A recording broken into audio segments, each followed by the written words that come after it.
YouTube, good day. We're here again for another video of my channel, and today we're gonna unbox this 4-in-1 handheld vacuum cleaner.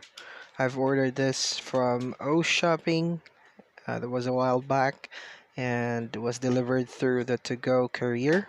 Medyo matagal lang po dumating kasi wala pong deliveries during the ECQ sa O Shopping. So much for that. So tara, unbox na natin to guys. Alright. So sisimulan ko na po ang pag-unbox using this scissor para madali pong matanggal yung plastic wrap. Forward lang po natin ng konti. Ayan na po. So ito po yung freebies na free sa vacuum cleaner. So isa po itong storage o container.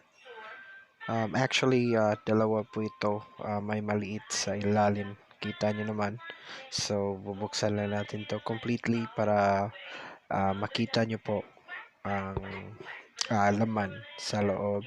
So, actually, it's the same lang po. Yung size lang po yung pagkakaiba. So, yan na po yung freebie. So, thank you again, O Shopping, for giving me this freebies. I'm sure this will be used siguro sa mga baking ingredients ko.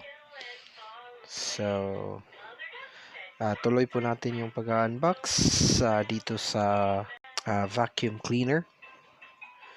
So, ito po 600 watts po yung vacuum cleaner na to, 4-in-1. And ito po ay handheld and 5 meters long po yung cable. Meron po siyang functions na blower tsaka vacuum. So, let's open up everything so that you can see what are the items inside this vacuum cleaner.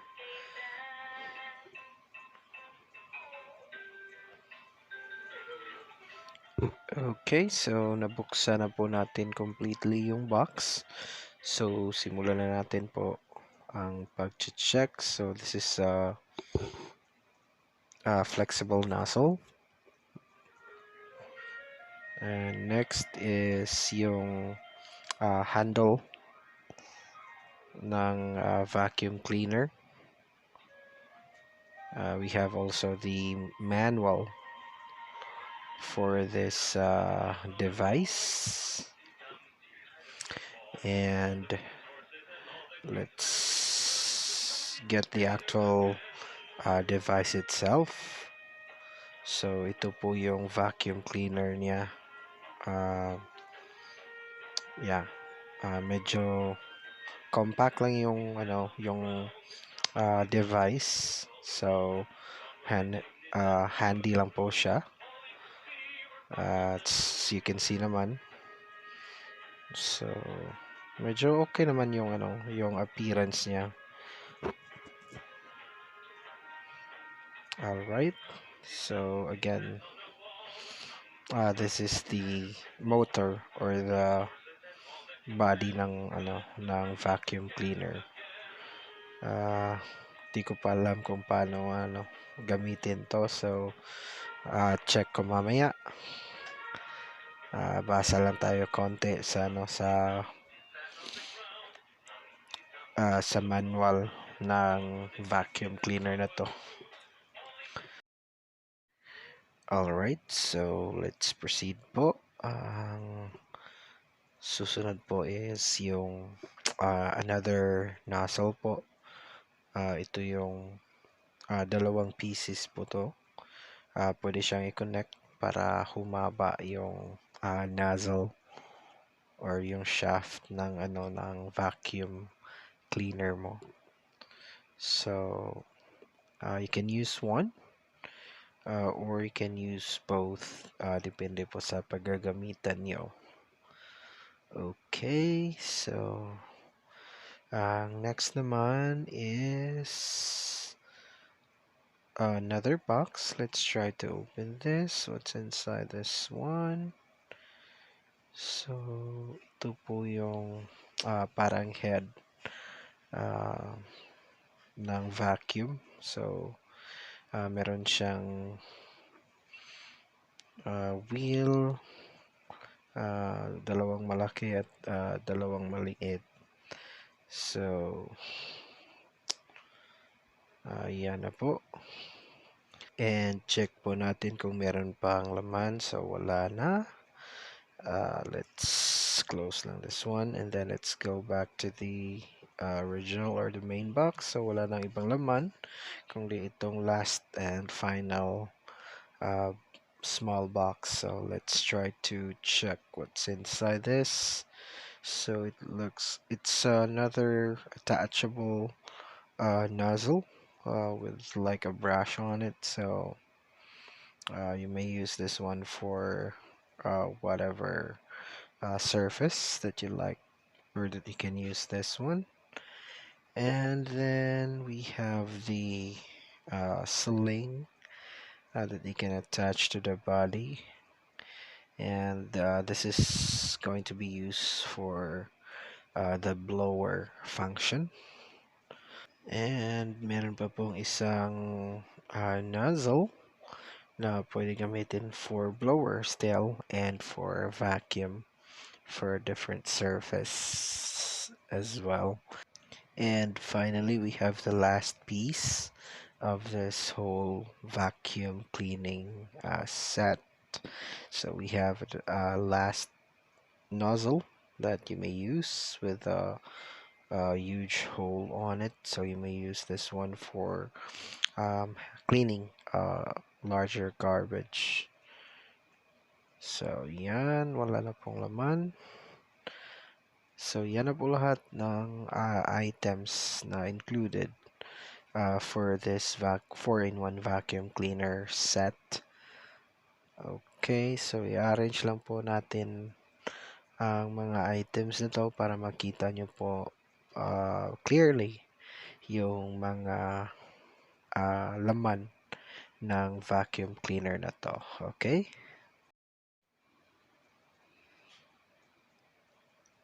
Okay, so ayan na guys. Yan po lahat ng laman ng vacuum cleaner set na to. Alright. So, ito pala yung handle ng vacuum cleaner. So, pwede po itong ma-adjust para humaba. Okay, so just press down that black button. And then, you may have it adjusted to whatever length that you'd like to use appropriate to your cleaning process.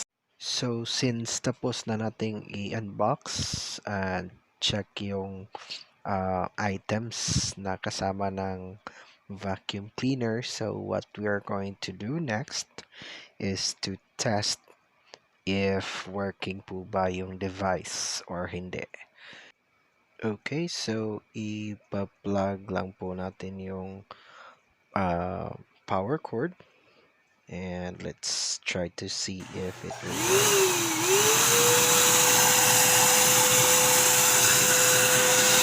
Ayan po guys, so working lang po yung vacuum cleaner, thankfully. So, yan na po. So, next po natin gagawin is paano po i-clean yung vacuum. So, natatanggal pala ito. Just press po yung green button sa vacuum cleaner. Yung nakita nyo na green button. So, and then pull the container po yung, or yung dust container. So, yan lang po. Matatanggal din po yung filter. So, yan. Tapos yung green filter din ng yung malalaking dumi. So, yan. Pwede nyo pong hugasan para malinis na malinis po yung vacuum cleaner after nyo po gamitin sa paglilinis ng bahay o kotse, or kahit saan nyo po gamitin sa panglilinis. Okay, so that's pretty much it for today, mga guys. Thank you so much for watching this video, and I hope you like this video, and kindly subscribe to my channel if you're not yet subscribed. Please share if you would, and press the thumbs up button. Have a great day to all of you guys, and thank you again for watching. Bye bye.